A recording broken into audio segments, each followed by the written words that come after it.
you helping me? Huh? Where you at? Baxter.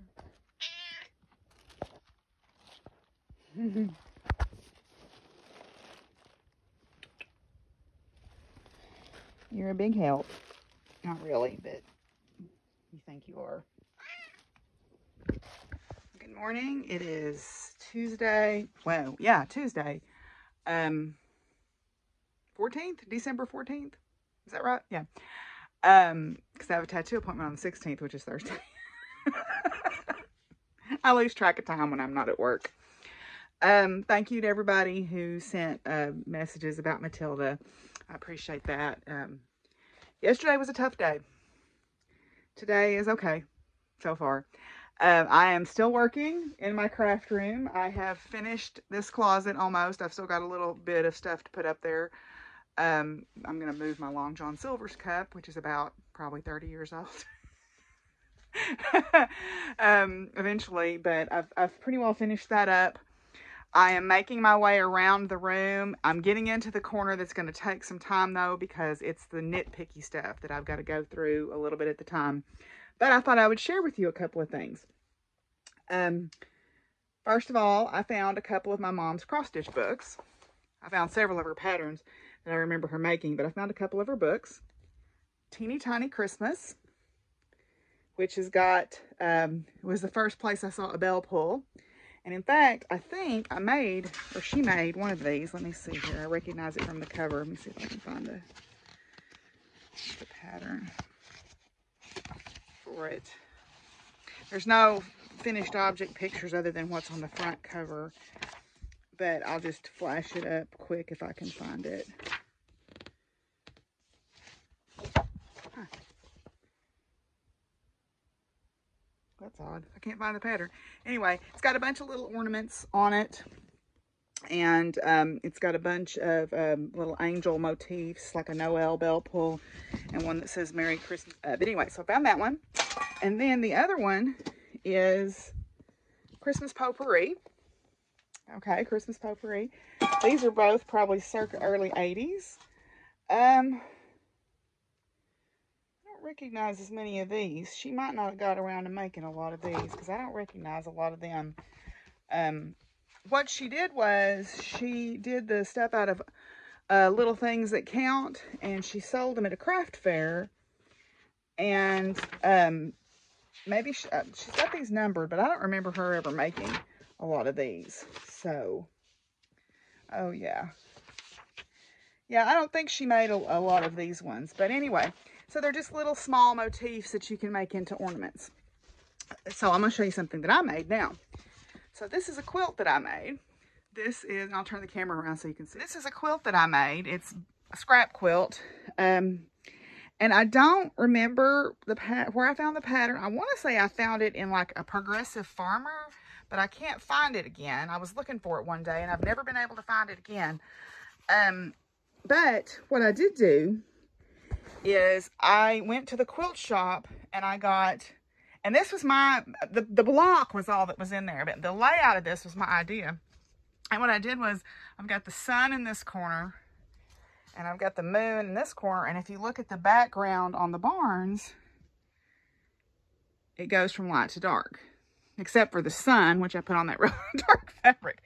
But this was one of my first quilts that I ever made. And I hand quilted it. If you look, I did that all by hand. Most of it. I think I might have done a little bit of machine quilting on this, but I think most of this I did by hand. It's not perfect, but I'm pretty proud of it. I love this quilt. I don't know why I don't hang it up. I've got a pocket on. I put a pocket on the back of it to hang it up. I just haven't hung it up. I should do that. Huh. I would say if I had any wall space in here, I would hang it up, but I don't really have the wall space. But I love this quilt. I'm very happy that I made it. These are all scrap fabrics that I got either from stuff that I had made or stuff that my friends had made. We did a little trade out of red and blue and stuff like that. Yeah. So, yep, that's my barn quilt. I've got it all messed up now where you can't see it very good. But I've got some other quilts that I might show you later too that I made. But right now I want to get back to my getting here. So yep, there's the sun. And then the moon has a face too. You can't see it as well because it's in lighter color, but I did those. I'm pretty proud of myself. Oh, what's on the sun's mouth? There we go. Got a little funk on his face there. All right, anyway, so I'm gonna get back to my getting. You had to wait outside, didn't you, while I was doing my chores because you wouldn't come in when I told you. Are you telling me about it now? Are you filing a complaint? Oh, you're gonna get the blanket. Okay. That's the complaint department. Hi, Peachy. Hi, Peachy. Hello. Hello, Peach. I thought I would, while my lunch is heating up, I thought I would show y'all. I finished one of the sleeves on my Look at My Holes sweater. So, let me see where I can I sit y'all down? Like right there, maybe. You look at the ceiling. Yeah, I got one sleeve finished completely. So, yeah, there you go. One sleeve down, one to go. Didn't take long because you only do one more repeat of the pattern and then 10 rows of ribbing, and I found that the pattern as it was written was just exactly right for what I wanted. I don't think I'm going to get a second sleeve out of that, so I'm going to have to use my second ball of yarn, or my last ball of yarn, but I won't have to use much of it. So that, can I help you back there? What's the matter? Willie's complaining.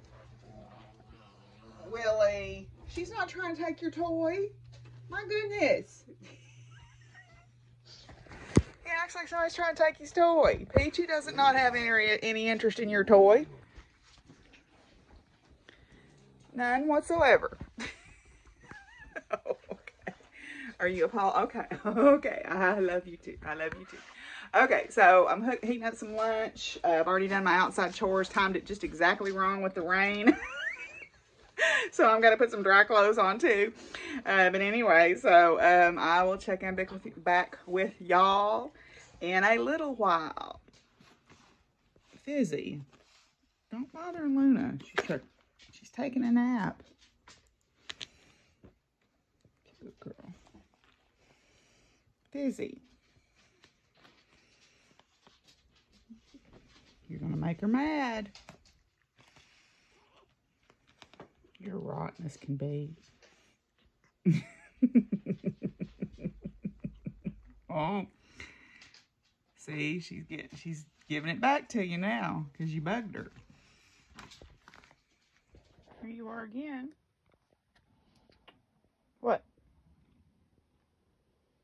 You talk the whole time until I get the camera out, and then you don't want to talk. You're as bad as Reese's. Gonna have your people talk to my people. Are you helping? You're a big help. Okay, well, I am still working in my room here. I have got my table where I wanted it. I put my light back up. Yay! I am getting more. I mean, it doesn't look like it from this pile behind me, but I'm pushing this around the room and slowly starting to nibble away at getting everything organized. I'm feeling pretty good about it. But I thought I would share with you something that I found where y'all can see me very good. If you've been with me a while, you may remember that Miss Betsy and I went to the auction at Miss Pickles' house. She was my junior high school science teacher. And I did not know at the time she was a quilter and a very good one. So I bid on some of her projects, which I have, small wall hanging projects. Miss Betsy actually bought me one the next day and gave it to me. But I bid on a bag of stuff, just a random bag of quilting stuff. And in that bag of stuff is, where did I put that book? Oh, she has got the fabric and had started making this. This is the Schoolhouse wall hanging by Eleanor from the Quilt in the Day series. And she's got some of the stuff already cut out. She's got the fabrics all to do it. So I'm going to put this in my box of quilt kits, and I think I want to try to finish that. That'll be a nice memento. Also in there are a couple of other things that I wanted to share. There's this block where she's got it drawn out to scale. I remember that very precise writing of hers. I don't know what the name of that is. I don't know how well y'all can see that. It's a square on point with sort of the isosceles triangles off of it. Let's see, does it say on there? It says it's from the 1928 Needlecraft magazine. Oh, it's called Star and Diamond Quilt Block. So this is copied out of a Needlecraft 1928 magazine. So what a treasure there. And she's got the measurements on there, and it says the block is 13.5 inches finished. So that's definitely a treasure that I want to put back in the bag of stuff here.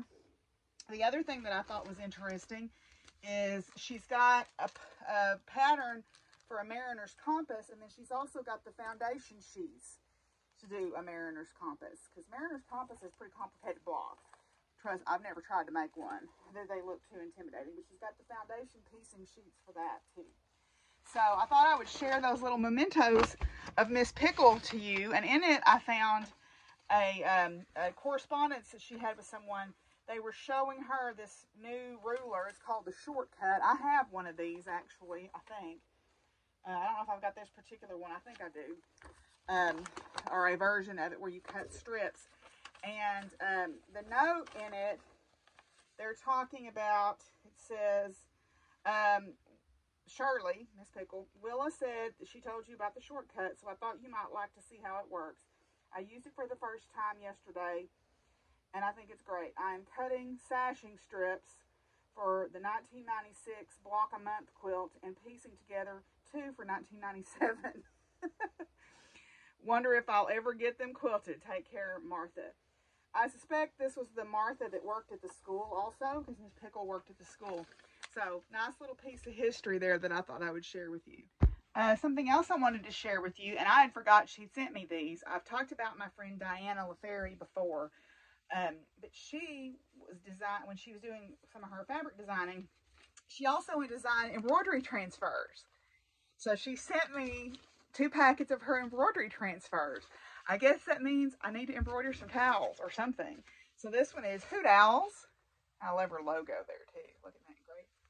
And this one is Found Feathers. And then she sent me this beautiful card when she sent it. So I think that's Diana's subliminal way of saying, Deborah, embroider something. Well, I was working and I heard the dogs bark, and I looked out and the UPS guy was here. And I was like, I don't have anything coming from UPS. And I got the most amazing gift. Now, I know this viewer has been with me since the beginning, and sometimes I think she'd rather I not say her name on the air, so I will give her that privacy. But I'm speaking to you, and you know who you are. If ever my mother came to you in a dream and told you how to put a package together for me, you gave me a gift like exactly what she would have given me. And I can't begin to thank you enough for your thoughtfulness and your support and your love over the last 4 years. I don't know what else to say, but if ever you and my mother's ghost spirit y'all must have had a conversation, because this reminds me so much of how she used to give me presents. The one thing that I will share with you, the rest of it's very personal and I want to keep it to myself, but the one thing that I will share with you is look at this beautiful yarn, y'all. Purple for UCA. Look at that.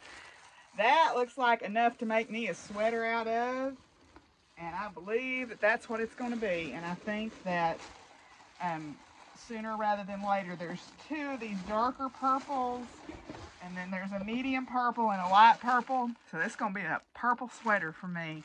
So I just can't thank you enough. You know who you are, and your kindness over the years has come right when I've needed it the most. So thanks. I don't know what else to say, but just thank you from the bottom of my little Grinchy heart. Okay, so I thought I would share some funny things that I found. This is a picture of me on my very first trail ride. That's my friend Shelly's horse, Handy. I was 30 years old when I went on my very first char ride. And these are two Father's Day cards I made for my dad and my grandpa one year. This is our bull Beavis. We had Beavis and Butthead. Actually, Butthead had a less pleasant name, and my dad said you couldn't call him that. So I named him Beavis and Butthead. And then this was my pet, Samson. He was a good boy. I could pet him anywhere. I could lead him around anywhere. I could pick his feet up and clean him. He was a good boy. So that was Samson and Beavis. Well, my science segment's going to be short and sweet today because I've put in about 10 hours back there in that room. But I had some people asking about what breed my cattle were. And my cattle are actually crossbreeds. But primarily they are Charolais, which is a French breed. They're what's called a taurine breed of cattle, which is a European type of cow, as opposed to Indocene type cattle, which are the Zebus, which are like when you think of a Brahma, that's more of a Zebu style of cow. Charolais were introduced to the U.S. via Mexico in 1934. And actually, they're the second most popular breed of cow, or second most populous breed of cow in France after Holsteins, which are dairy cattle. They're a beef breed. They are known to be fairly docile. They're also pretty big, which can be problematic at times for if you have first-time mothers bearing large calves. You can have problems with delivery. But they're really good. They're tolerant of the heat here in Arkansas and are fairly popular. I'm crossed those with Angus or Aberdeen Angus, which were introduced to the United States in 1870s. Actually, they imported 4 bulls to cross on what was typically at that point Hereford Shorthorns or Longhorns to make a more robust beef breed. So Angus tend to be a little bit smaller than Charolais. Or typically Charolais are more blondish white to light yellow, and Angus are either solid black or solid red. You can have red Angus or black Angus. So that's the 2 breeds of cattle I have. I generally buy purebred bulls and cross them on crossbred mama cows because I like the hybrid vigor, which we talked about with seeds the other day. So that's what kind of cows I have. I have Charolais Angus crosses right now. Well, my hot chocolate is still buried, but I'll open this today. So this is a Stitchy box, holiday bash box. So we'll see what we've got here. Feels like another charm, maybe.